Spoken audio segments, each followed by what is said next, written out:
Whether I'm talking to students in school, or friends I grew up with, or even people I meet in day-to-day life, there's always one objection to believing in Christianity that comes up time and time again. And for a bunch of reasons, it's the hardest one to respond to. The question they ask is that if God is all-loving and all-powerful, then why is there so much suffering and evil in the world? There's no easy answers to a question like that. While other questions and critiques of Christianity can be openly debated and discussed, suffering is something that we feel, and so the conversation will always have an emotional dimension to it. When we talk about suffering, we could just take God out of the equation and argue that most of human suffering is just part of evolution. It's survival of the fittest, which has required for the weaker ones to be weeded out. But we don't talk about suffering that way in the 21st century. Like, could you imagine somebody at a funeral getting up and as part of a eulogy saying, the weaker ones die, the fitter ones survive, that's just life? People there would turn and whisper to each other, is that guy being serious? Or sometimes we'll do weird things like get angry at a God we don't believe in, because it seems to us that the world should be a certain way and it's not. Suffering and evil are disruptive to us because we have this shared view that life is valuable and that our existence is meaningful. So the questions that we have regarding suffering actually make more sense when God is in the equation. And the question of, is there a God, it changes to, where are you, God? Or even better, where were you, God?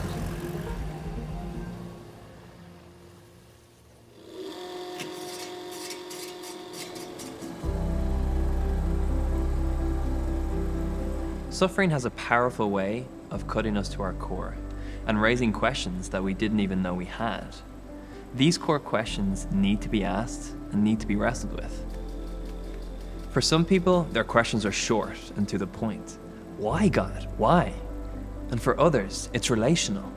God, how could you let them do that?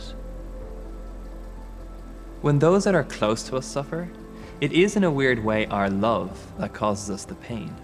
If we didn't love or care for them, would it really face us? This is the price of a world in which a meaningful expression and experience of love is possible. Because love is a choice. If someone tells you that they love you, it means something, because those words are freely given. But if you find out that that person is forced to love you or programmed to love you, then the words are hollow. In such a world, there is also the possibility of choosing a course of action that is unloving, or even deliberately destructive.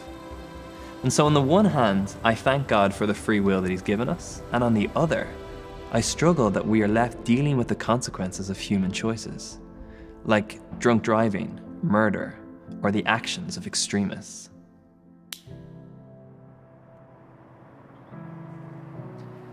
Some questions are always going to remain tough to answer, particularly when suffering goes beyond human choices, like natural disasters or sickness like cancer. What does give me hope, though, is the unique perspective that Christianity offers. A God entering human history and suffering for us. In Jesus, we see God coming into the world and experiencing our pain. Jesus knows what it's like to be misunderstood, to be betrayed, to be beaten.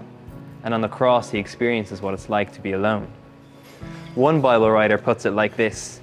He says that Jesus is someone who sympathizes with our weaknesses because He knows what it means to go through everything that we do. Suffering and faith can be tough to hold together if you think that God is a heavenly sociopath looking down at painful lives and saying, suck it up.